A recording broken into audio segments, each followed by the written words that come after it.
Day is this? Wednesday, yes. So if you saw my story yesterday, I'd really like to know your thoughts. So I'm not, okay, so Facebook is a weird place, right? So Facebook decides if people are going to see your things or not. And it's based on whether or not comments are made. So I have 92 members in this group, and I don't think even maybe an eighth are seeing what I'm posting because um, Facebook hasn't bumped up that algorithm. So um, it's a free for all. It's a crapshoot out here. I'm just trying to share and educate and all that kind of stuff. And I want more eyes on my stuff if that's God's will. But and if not, then I'm fine with that too. But that's just a suggestion that if you saw the video or any of my videos and you would be so kind as to make some sort of a comment, that'll boost that algorithm, and then people will be seeing my things that all belong to this group, which is, by the way, a private group. It's not an out there where everybody can see it group. Anyway, enough of that. I just want to talk about the history of cannabis, and I'm going to start with the biblical history. So it starts in Scripture. There is actually no specific mention of cannabis or marijuana in the Bible anywhere. So the scriptures that I'm about to quote are all inclusive. It includes every plant and all that stuff. But in Genesis 1:11, and I'm using the it's the CSB. What is that? What does that even stand for? Hang on, let me look that up real quick. Something standard, Christian Standard Bible. That's it. And then I'm also quoting from the Common English Bible. So I'm going to do the same scripture, two different interpretations. So the first one is the CSB. Then God said, "Let the earth produce vegetation, seed-bearing plants and fruit trees on the earth bearing fruit with seed in it, according to their kinds." And it was so. And then in the CEB version, God said, "Let the earth grow plant life, plants yielding seeds and fruit trees bearing fruit with seeds inside it, each according to its kind throughout the earth." And that's what happened.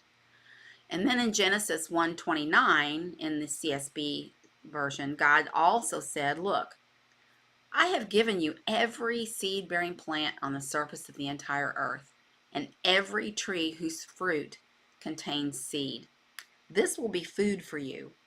And then in the CEB, then God said, "I now give to you all the plants on the earth that yield seeds, and all the trees whose fruit produces seeds, its seeds within it. These will be your food." So based on those two scriptures alone, it's pretty clear that God meant for us to use cannabis and its seeds for food. Now, obviously this plant was part of God's creation, and it has a benefit for us, or he wouldn't have created it. People could say, well, what's the benefit of poison ivy? Because he created that too. But I mean, we're smart enough to know what we should and shouldn't do, hopefully. But there's got to be a reason for poison ivy. What it is, I don't know. But nothing that he has created lacks value because he's God and he's omnipotent.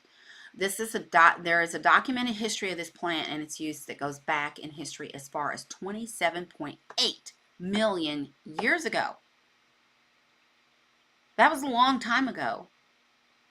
And there's documented history in the Tibetan Plateau in Central Asia.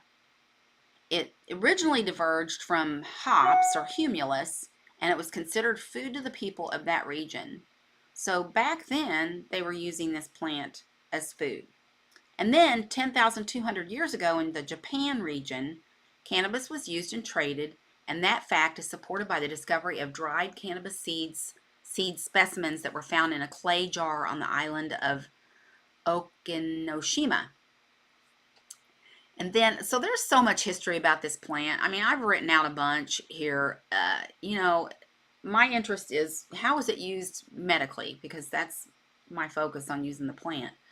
So you could pick up any cannabis book and find history. There's different sources of history. There's different stories of history. So these are the ones that I felt were kind of important. And so 4,700 years ago, there was this emperor named Shen Nung, and this was in ancient China, and he touted cannabis as an important herbal remedy.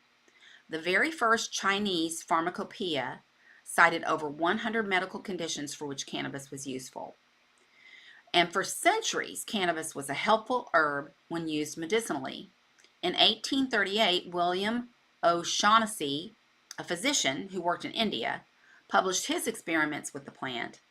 It was used as both medicine and as an inebriant, which means, you get high on it. It was usually consumed orally and rarely smoked.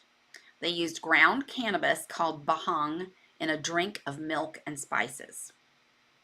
We use a lot of edibles nowadays. You can even take your decarboxylated cannabis and sprinkle it on your dinner, and consume it that way without smoking it and all that kind of stuff. But in the late 1800s and the early 1900s, get this, pharmaceutical companies marketed cannabis products. Pharmaceutical companies marketed cannabis products, and those companies included Merck, Bristol Myers Squibb, Park Davis, and Eli Lilly.